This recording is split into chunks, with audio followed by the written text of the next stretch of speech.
CM నివాసానికి తరలి వచ్చిన నిజామాబాదు ఏఎన్ఎంలు. ఇక వీళ్ళు నిజామాబాద్ ఏఎన్ఎంలు వీళ్ళు ఏకంగా రేవంత్ రెడ్డి గారి ఇంటికి పోయిరు. ఈ నియామకాల్లో అవకతవకలపై చర్యలు తీసుకోవాలని ధర్నా. ముఖ్యమంత్రి రేవంత్ రెడ్డి నివాసం వద్ద మోకాళ్ళపై కూర్చొని నిరసన. గిట్లా ఉంది మోకాళ్ళ పైన. అంటే అసలు తప్పు ఏడ జరుగుతుంది చెప్పు. చదువుకోవాల్సిన బల్లెకు పోవాల్సిన వాళ్ళు సేమ్ యాజ్ ఇట్ ఈస్. ఈ సీన్ మీరు ఎప్పుడు చూసి ఉంటారు? ఇదంతా కూడా ఈ దండాలు పెట్టే సీన్ ఇదంతా మీరు ఎప్పుడు చూసి ఉంటారంటే యాజ్ ఇట్ ఈస్. నేను చెప్పనా, ఎన్నికల సమయంలో నాయకులు వస్తారు, ఇట్లా పెడతారు. ఇక ఇట్లనే వాళ్ళు ఇట్లనే మొక్కుడు తీసుడు మళ్ళీ ఎట్లా భలే ఉంటుంది. ఇటు ఇటు ఇటు ఇటు గుడ్డలతో అటు ఇటు చుట్టుపక్కల చెట్టు నరికినట్టే మొత్తం. ఇక ఆ మొక్కు ఎవరు మొక్కుతుండో ఎందుకు చూస్తుండో కూడా తెలియదు. ఆ ఒకటి ఇక రోబో చేస్తే చూసిన గుడ్డిగా పోతున్నట్టు ఇక మొక్కుడే మొక్కుడు. ఆ మొక్కుడేమో ఎన్నికల ముందు వీళ్ళు మొక్కుతారు, వీళ్ళ కోట్లేసి ఎన్నిక చేసి గెలిపించిన తర్వాత ఇక మనం మొక్కాలి ఇట్లా. కాకపోతే చిన్న కరెక్షన్ ఏంటంటే వాళ్ళు జర మంచిగా కద్దరు బట్టలు వేసుకొని వ్యాన్లలో ఎక్కి కార్లలో ఎక్కి మొక్కుతారు. మనం ఏంటంటే మిడిల్ క్లాస్ వాళ్ళం ఇట్లా వాళ్ళ ఆఫీసుల చుట్టూ వాళ్ళ ఇళ్ళ చుట్టూ పోయి మోకాళ్ళ మీద కూర్చొని మొక్కాలి. మోకాళ్ళు అనేది ఇక పర్సనల్. ఇక అది ఇక నివాస్ పర్సనల్ అన్నట్టు ఇక అది పర్సనల్. ఇక మోకాళ్ళ మీద కూర్చొని మొక్కే. ఎందుకంటే మన గతి అది, మన బతుకిది, మన భవిష్యత్ ఇది. గిది రాష్ట్రంలో నేను ఏమంటావునంటే దయచేసి ఈ విద్యార్థులను నిరుద్యోగుల పైన, వాళ్ళ యొక్క కష్టం పైన, వాళ్ళ యొక్క శ్రమ పైన, వాళ్ళ పోరాటం పైన, వాళ్ళ యొక్క జ్ఞానం పైన, వాళ్ళ యొక్క చిత్తశుద్ధి పైన ఈ రాష్ట్రం ఏర్పడ్డది. తెలంగాణ రాష్ట్ర ప్రభుత్వం అనేది కాంగ్రెస్ పార్టీ ఏర్పడ్డదంటే నిరుద్యోగులు. మొట్టమొదటి కారణం ఇది నిరుద్యోగులే. అమరవీరులు, ఉద్యమకారులు వీళ్ళందరూ, రైతులు వీళ్ళందరూ ఒక ఎత్తు అయితే నిరుద్యోగులు అనే వాళ్ళందరూ కూడా ఏకమైపోయారు తెలంగాణ రాష్ట్రంలో. కాంగ్రెస్ రాని బీజేపీ రాని ఎవడైనా రాని కేసీఆర్ మాత్రం వద్దు అని పోరాటం చేసింది ఎవరంటే నిరుద్యోగులే. ఇవాళ ఆ నిరుద్యోగులు మళ్ళీ మోకాళ్ళపైన కూర్చొని ధర్నా చేసే పరిస్థితి రాష్ట్రంలో రావడం అనేది కొంత దౌర్భాగ్యమే. దయచేసి ముఖ్యమంత్రి గారు ఇది గమనించాలి. వీళ్ళకు కూడా జీతాలు వేయాలి. 3 నెలల నుంచి ఇంతవరకు కూడా ఈ ఏఎన్ఎంలకు జీతాలు పడతలేవంటే బాధాకరమైన విషయం. వాళ్ళకి ఏముంటుంది చెప్పు? వాళ్ళకి నెలాఖరుల జీతం పడితేనే వాళ్ళ కుటుంబం నడుస్తుంది. ఈవెన్ కొందరు భర్తలు కూడా, ఆ ఇంట్లో పురుషులు కూడా ఈ ఏఎన్ఎంల పైన ఆధారపడి వ్యవహరిస్తున్న కుటుంబాలు అయితే ఎన్నో ఉన్నాయి. అవన్నీ కూడా దృష్టిలో పెట్టుకోవాలి కదా. దృష్టిలో పెట్టుకొని వాళ్ళ జీతాలు ఆపొద్దు. ఈ గురుకుల అభ్యర్థుల మొర కూడా వినండి. ఇది ఈ పరిస్థితులు అయితే రావద్దు రాష్ట్రంలో. మేము కోరుకునేది ఇదే. ఒక ఆయన ఆటో డ్రైవర్లు రోడ్ల మీదకి ఎక్కడమో, వీళ్ళు ఎక్కడమో, సరే కొన్ని చోట్ల మంచి చేసాము, కొన్ని చోట్ల చెడు జరుగుతుంది. అది ఎక్కడైనా జరుగుతుంది. కాకపోతే ఈ చెడు కూడా ఒక పరిష్కారం అనేది వెతకాల్సిన బాధ్యత ముమ్మాటికి ప్రభుత్వం పైన ఉన్నది. దయచేసి గమనించాలి ఈ విషయాన్ని.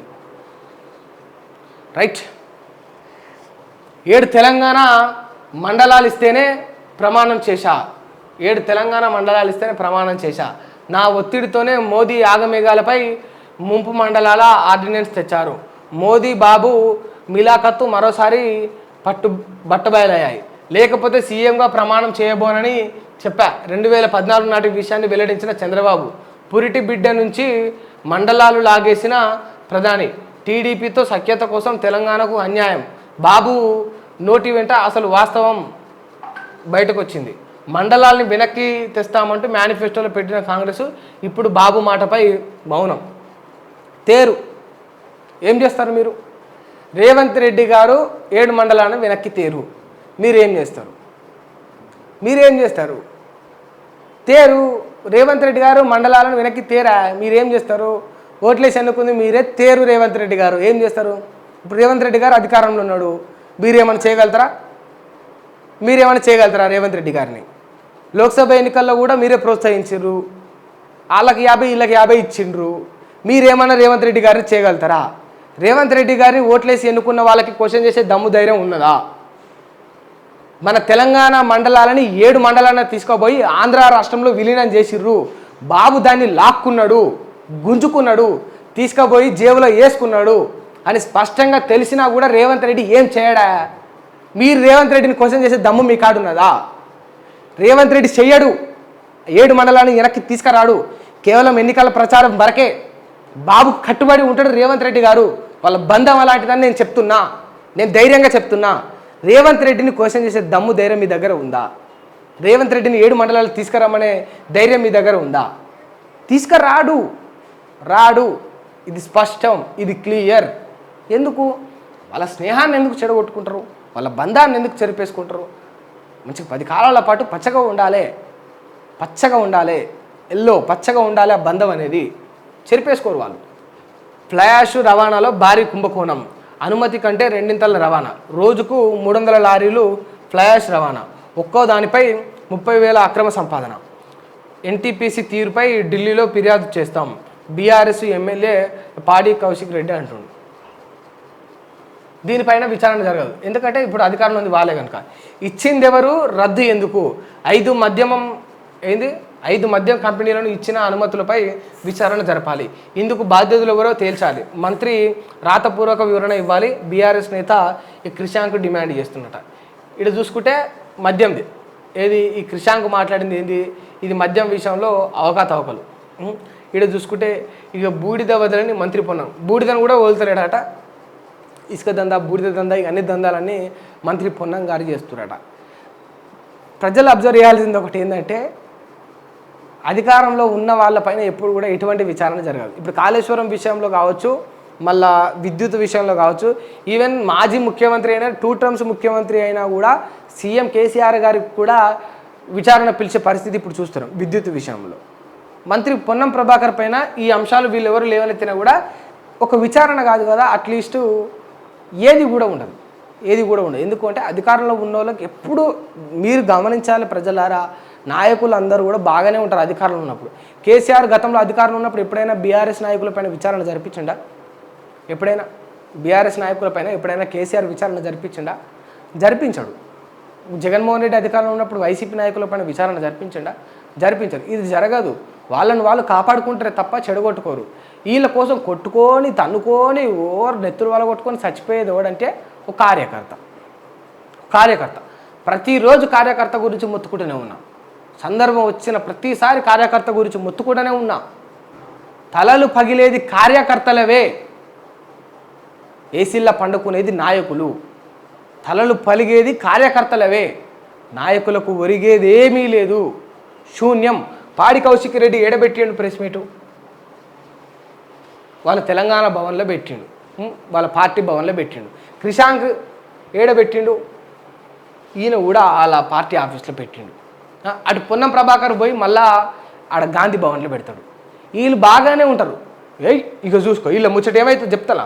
పొన్నం ప్రభాకర్ అనుచరులు, ఇటు పాడి కౌశిక్ రెడ్డి అనుచరులు, నువ్వు మాండనంటావా, నువ్వు మాండనంటావా, ఇక వాడు వీడు ఒక్కటయ్యి మొత్తం ఇక తలలు పగులేసుకుంటారు. మొత్తం రక్తాలు గారాలే.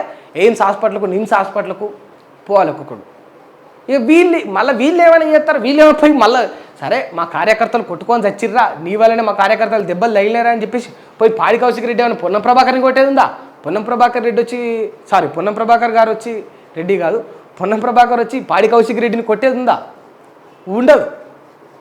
జస్ట్ మళ్ళీ ఒక ప్రెస్ మీట్ పెట్టి రాష్ట్రంలో రౌడీల పాలన జరుగుతుంది, ఇది చాలా ప్రజాస్వామ్యాన్ని కూని చేసే విషయం, ఇది దౌర్భాగ్యం, ఇది నిజంగా బుద్ధి లేదు వీళ్ళకు, ఈ రకంగా దాడులు చేస్తారా క్వశ్చన్ చేసి. ఇంతకు మించి నాయకులు చేసేదేమీ ఉండదు, గుర్తుపెట్టుకోండి. ఒక ప్రెస్ మీట్ పెట్టి కెమెరాల ముందు మైకులు పట్టుకొని చెప్పేదానికంటే ఎక్కువ మీ నాయకులు చేసేది ఏమీ ఉండదు. ఇది నువ్వు గుర్తుపెట్టుకోవాలి. నువ్వు ఎందుకు ఆవేశానికి గురవుతావో, నీకు అంత భావం ఎందుకు, అంత భావోద్వేగానికి ఎందుకు గురవుతావో క్వశ్చన్ చేసినప్పుడు క్వశ్చన్ చేయని. ప్రతిపక్షాలు ఉన్నోళ్ళని, అధికారంలో ఉన్నోళ్ళు కూడా వాళ్ళు ఏమైనా విమర్శించేస్తే చేయని. వీళ్ళు ఇద్దరు ఒకటై తన్నుకొని సస్తా ఉన్నారంటే కార్యకర్తలను చూస్తే బాధపడాలా, ఏడవాలా, తువానాలో కూడా అర్థం కాదు. ఒకసారి ఏం అనాలో కూడా అర్థం కాదు. ఆ బుద్ధి జ్ఞానం అనేది కార్యకర్తలకే ఉండాలి. ఒకటి చెప్తే రాదది. నీ పిల్లం బిడ్డల గురించి, నీ తల్లిదండ్రుల గురించి, నీ అన్నదమ్ములు అక్కచెల్లెల గురించి నువ్వు ఆలోచించుకో.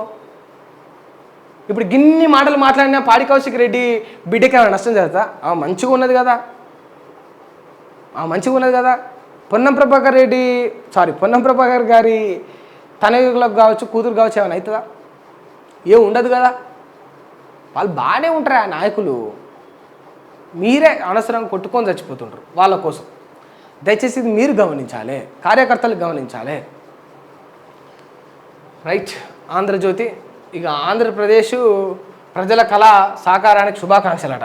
ఇక ఆంధ్రప్రదేశ్ ముఖ్యమంత్రిగా ఎన్డీఏ శాసనసభాపక్ష నేత శ్రీ నారా చంద్రబాబు నాయుడు గారు ప్రమాణ స్వీకారం మహోత్సవం ఈ తేదీ జూన్ 12 ఇవాళే బుధవారం. ఇక 11:27 మంచి ముహూర్తం ఉన్నట్టుంది. కేసరపల్లి ఐటీ పార్క్ వద్ద గన్నవరం కృష్ణా జిల్లాలో ఇది జరగనుంది. ముఖ్య అతిథులు శ్రీ నరేంద్ర మోడీ గారు, ఆంధ్రప్రదేశ్ రాష్ట్ర గవర్నర్ సిఎస్ అబ్దుల్ నజీర్ గారు, భారత హోంశాఖ మంత్రులు శ్రీ అమిత్ షా గారు కూడా ఇక విశిష్ట అతిథులు బీజేపీ రాష్ట్ర అధ్యక్షులు శ్రీమతి పురంధేశ్వరి గారు, జనసేన అధినేత పవన్ కళ్యాణ్ గారు కూడా ఉన్నారట. ఇక చూడొచ్చేడా రైట్. మొత్తానికి బాబు ప్రమాణ స్వీకారం. కేసీఆర్కు నోటీసులు. కరెంటు కొనుగోళ్ల రికార్డులు చూస్తే మీరే నిర్ణయాలు తీసుకున్నట్టు తెలుస్తుంది. ఇక ఇందాక చూసినాం కదా, కేసీఆర్కు నోటీసులు పోయినాయి. ఇక ఏం జరుగుతుందని చూడాలి. ఈ నెల 30 వరకు కేసీఆర్ అయితే దానిపైన గడువు ఓరిండు కదా. అమరావతి ఏపీ రాజధాని, ఆర్థిక రాజధానిగా విశాఖ, పవన్ స్ఫూర్తి బేష్. ఇక కూల్చివేతలు నరికివేతలు ఉండవు, కక్ష తీర్చుకోవాలంటే సమస్యలే, అలాగని క్షమిస్తే అలవాటు అవుతుంది, చట్టపరంగా శిక్షించాలని చెప్పేసి ఇక బాబు గారు చెప్తా ఉన్నారు. హైదరాబాదు విజయవాడ హైవేపై స్థిరాస్తి boom.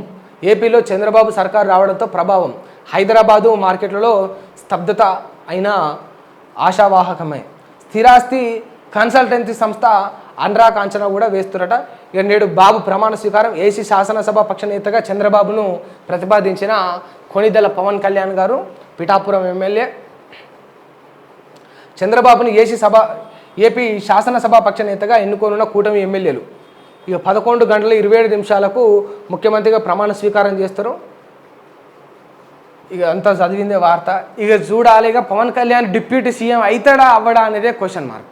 Pawan Kalyan deputy CM అంటే అవుతాడా అవ్వడా అంటే ఆయన స్వీకరిస్తాడా లేదా, ఆ పదవి రెడీగా ఉన్నది.